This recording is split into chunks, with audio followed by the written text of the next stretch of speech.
ನಾನು ಫಾಲೋವರ್ಸ್ ಸಿಕ್ಕಿದ್ರು, ತುಂಬ ಖುಷಿ ಆಯ್ತು ವಿಡಿಯೋ ಮಾಡ್ತಾ ಇದ್ದೀನಿ ಥ್ಯಾಂಕ್ಸ್ ಕೊಟ್ಟು. ಸೊ ಮತ್ತೆ ಬೆಳಿಗ್ಗೆ ಒಂದು ಫಂಕ್ಷನ್ ಇತ್ತು, ಬಂದು ನೋಡಿದ್ರೆ ನಮ್ಮ ಅತ್ತೆ ಮಗಳು ಫುಲ್ಲು ಬ್ಯಾಟಿಂಗ್ ಮಾಡ್ತಾ ಇದ್ದಾಳೆ, ನಮ್ಮ ಅಣ್ಣ ಇನ್ನೂ ಬ್ಯಾಟಿಂಗ್ ಮಾಡ್ತಿದ್ರು. ಸರಿ ಮತ್ತೆ ಇವರಿಬ್ರು ನೋಡಕ್ಕೆ ಅಂತ ನನ್ನನ್ನ ಅಲ್ಲಿಂದ ಬಂದಿದ್ರು, ಅವ್ರಿಗೂ ವಿಶ್ ಮಾಡ್ಬಿಟ್ಟು ಇವ್ರು ನೋಡಿದ್ರೆ ಈ ಜನಿಗೆ ಹಾಕ್ಲಾ ಆ ಜನಿಗೆ ಹಾಕ್ಲಾ ಅಂತ ಯೋಚನೆ ಮಾಡ್ತಾ ಇದ್ರು.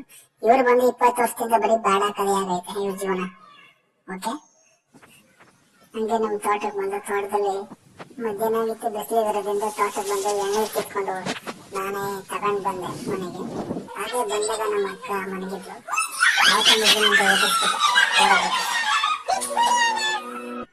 ಅದನ್ನ ಮುಗಿಸ್ಕೊಂಡು ಭಾನುವಾರ ಆಗೋದ್ರಿಂದ ಸಂತೆಗೆ ಬಂದು, ಇದೇ ನೋಡಿ ನಮ್ಮ ಊರಿನ ಸಂತೆ ಎಷ್ಟು ಚೆನ್ನಾಗಿತ್ತಲ್ಲ. ಇಲ್ಲಿ ಆಡಿ ಬೆಳೆದಿದ್ದೀವಿ ಇರ್ಲಿಲ್ಲ ನಾವು, ಹಾಗಾಗಿ ಮಿಠಾಯಿ ಬಂದು 30 ವರ್ಷದಿಂದ ಮಾಡ್ತಿದ್ದಾರೆ ಇವರು. ಮಿಠಾಯಿ ತಿನ್ನೋದು ಸಕ್ಕರೆ ಪಾಕ ಇದಂಗಿದೆ, ಯಾರೋ ಗೊತ್ತಿದ್ರೆ ಟೇಸ್ಟ್ ಮಾಡಿ ನೋಡಿ. ಕಡಲೆಪುಡಿ ತಗೊಂಡಂಗೆನೆ ಸುತ್ತ ಹಂಗೆ ಮಾಡ್ಕೊಂಡು ಆಲ್ಮೋಸ್ಟ್ ಎಲ್ಲರಿಗೂ ಗೊತ್ತಿರುತ್ತೆ ಏನಂತ ಕಮೆಂಟ್ ಹಾಕಿ. ಇದು ಈರುಳ್ಳಿ ಬೆಳ್ಳುಳ್ಳಿ ಅಂತ ನೋಡಕ್ ಬಂದೆ, ಪ್ಲಸ್ ಅದು ಈರುಳ್ಳಿ ವೈಟ್ ಈರುಳ್ಳಿ ಗೊತ್ತೇ ಇಲ್ಲ ನನಗೆ. ಐಟಮ್ ಎಲ್ಲ ನಾನೇ ತಗೊಂಡು ಏನು ಮಾಡೋಕ್ಕಾಗಲ್ಲ ಅನ್ಕೊಂಡು ಎತ್ತ ಹಾಕೊಂಡು ಬಂದೆ. ಇವತ್ತಿನ ಕತೆ ಇಷ್ಟೇ. ನೆಕ್ಸ್ಟ್ ವಿಡಿಯೋಗೆ ಕಾಯ್ತಾರೆ. Thank you friends.